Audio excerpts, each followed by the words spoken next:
Hi there, I'm Tom from What Mountain Bike, and behind me is the Trek Stache 9. It's a new bike from Trek for this year, and it features one of these new fancy wheel sizes. It's a 29 plus. So what that means is we've got a 50mm internal width rim and a 3-inch tyre. So it's sort of slightly different to your normal trail bike.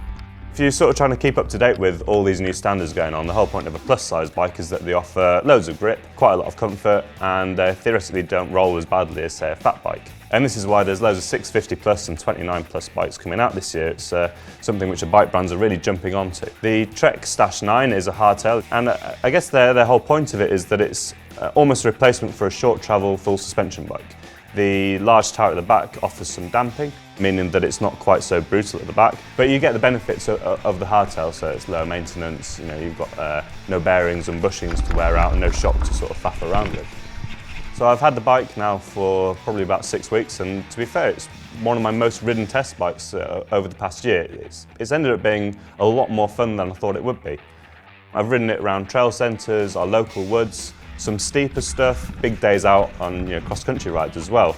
And so far, I'm yet to find too many foibles with it. It actually works surprisingly well in quite a wide range of trails. The elephant in the room is these big tyres, and they have quite a noticeable effect on how the bike feels. If you're running the front tyre at a relatively low pressure, say 12 or 13 psi, it gives absolutely ridiculous levels of grip. And if you match it up with a slightly higher pressure at the back, on man-made trails it just becomes an absolute riot. You can pin the front wheel to the floor, letting the tyre and the suspension suck up all those little bumps, and the back wheel's just quite happy skitting around. And it might not be the most efficient way to get down a trail, but it's a hell of a lot of fun. When the trail heads back up again though, you really benefit from the extra traction from the rear wheel. In those marginal climbs where you're risking slipping out or it's loose, that extra traction just gives you that little bit extra to get up those steeper climbs.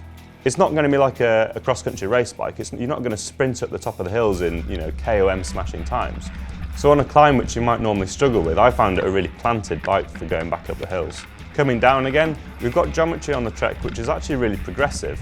The back end, despite the fact that you've got a massive wheel and big tyre, they've managed to get a 420mm chainstay in there, which is, for a 29er with normal tyres, would be ridiculously short.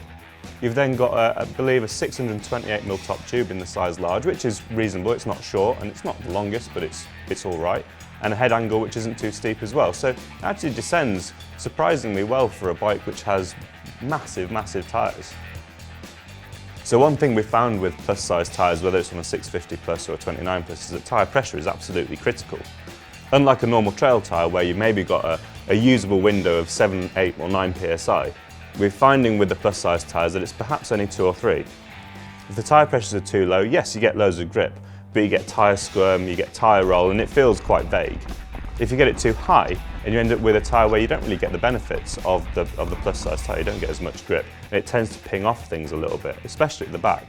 At the front, we've got the Manitou Magnum fork, which is really soft off the top, and it's got the Dorado air spring from their downhill forks. It's actually a really sorted fork inside. And what this means is that initial undampened ping from a tyre at the front, which is potentially a little bit too hard, is dampened, and so the effects are nullified. If you're going to be an early adopter and get hold of a Stache 9, then you have to be aware that it's not the cheapest bike. It's £2,800, which compared to other aluminium hardtails is quite spendy. That said, the spec is pretty good. You've got the Manitou Magnum fork, you've got a pretty sorted frame to be fair to it, SRAM's an XO1 group, and then what feels like a decent wheel tyre combo, and of course a KS Lev dropper seat post. The stem is a Bontrager item, but we feel it's a little bit long. We've actually tested it with a shorter stem, and this snap made the handling a little bit more snappy, which was probably a good upgrade. Despite a few characteristics that you need to get your head around early on with to really get the most out of the bike, and the fact that it is £2,800, I have to say that the Trek Stache 9 is probably one of my favourite hardtails of the year. For the full lowdown, check out What Mountain Bike 176.